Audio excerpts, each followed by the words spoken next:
وَآتَ الْمَالَ عَلَى حُبِّهِ، اپنا مال خرچ کرو، لیکن مال خرچ کرنے میں ایک شرط لگا دی گئی، عَلَى حُبِّهِ، اللہ کی محبت میں مال خرچ کرنا ہے۔ یہ نہیں کہ اس خاندان والے نے شادی میں میری بچی کی مدد کی تھی تو لہٰذا میں بھی شادی میں اس کی بچی کی مدد کر رہا ہوں، اس نے میرے ساتھ اچھا رویہ رکھا تھا، پریشانی میں تنگی میں کام آ گیا تھا، بیماری میں کام آ گیا تھا، تو چلو میں بھی اس کو دے دیتا ہوں ذرا۔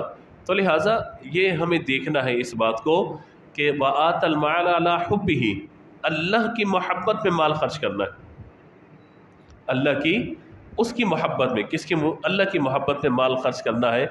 یہ آج تھوڑا سا ہمیں مشکل محسوس ہوتا ہے۔ آج ہمارے یہاں اگر شادی بیاہ میں کوئی ہمیں انویلپ دیتا ہے یا عقیقے کی تقریب میں کسی نے انویلپ دے دیا، اس نے کتنے دیے؟ یہ لکھو اپنے پاس، 1000 روپے دیے نا، اگلی مرتبہ ہم بھی اس کو 1000 روپے دیں گے۔ ہم نے 1000 دیے تھے، اس نے 500 میں کیوں دیے؟ ہم نے اس کو 5000 دیے، اسے 500 کا نوٹ تھما دیا ہمارے بچے کو۔ اب دیکھو ذرا ہم کیا کرتے ہیں، 10 آدمی کا کھانا کھا کے آ کر ہمارے ساتھ اور 500 روپے پکڑا کے چلا گیا، 200 روپے پکڑا کے چلا گیا۔ تو یہ دیکھیے، جب شادی میں یا تقریب میں کسی میں یا آپ کسی بیمار کے لیے جب دیتے ہیں تو مراد کیا ہوتی ہے کہ اس کی آپ مدد کرنا چاہ رہے ہیں، اس کی آپ ہیلپ کرنا چاہ رہے ہیں، مدد کرنا چاہ رہے ہیں، یا یہ کہ جو اس نے آپ کو دیا تھا تو وہ آپ اپنا احسان اس پہ گویا کہ جتانا چاہ رہے ہیں۔ تو یہ بھی آج ہمارے یہاں رسم بن گئی ہے کہ جو دیتا ہے، یعنی اس نے سوٹ دیا ہے اگر کاٹن کا تو میں بھی اسی لیول کا سوٹ دوں گا، اس نے اگر واشنگ ویئر دیا تو ہم بھی اسی کا دیں گے، اس نے اگر خواتین میں یہ بات زیادہ ہوتی ہے کہ 2 پیس دیا تھا تو ہم بھی 2 پیس دیں گے، دوپٹہ کیوں دیں ساتھ میں اس کے۔ تو اس کا مطلب یہ ہو گیا کہ ہم اگر مال خرچ کر رہے ہیں نا تو مال اللہ کی رضا کے لیے خرچ نہیں کر رہے، دکھاوے کے لیے خرچ کر رہے ہیں۔ یہ بیمار ہو گیا تھا، میں بیمار ہو گیا، اس سے مجھے دیا تھا، اب میں بیمار ہو گیا، میں نہیں دوں گا اس کو تو پھر کیا ہوگا؟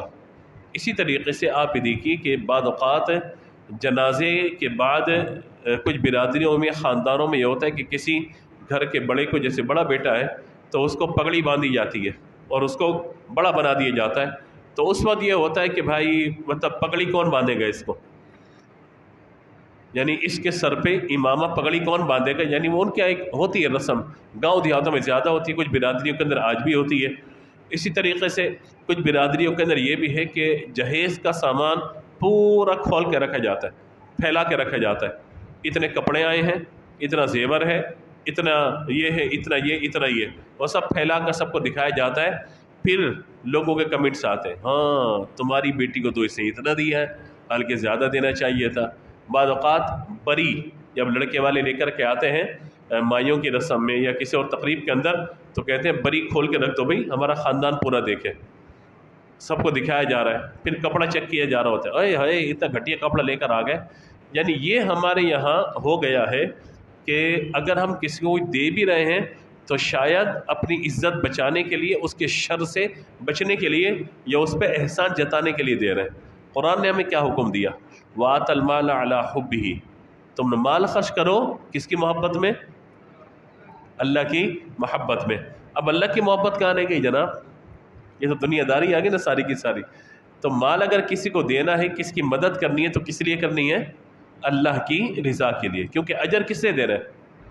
اللہ نے اجر دینا ہے، ثواب کس سے دے رہے ہیں؟ اللہ نے عطا فرمانا ہے۔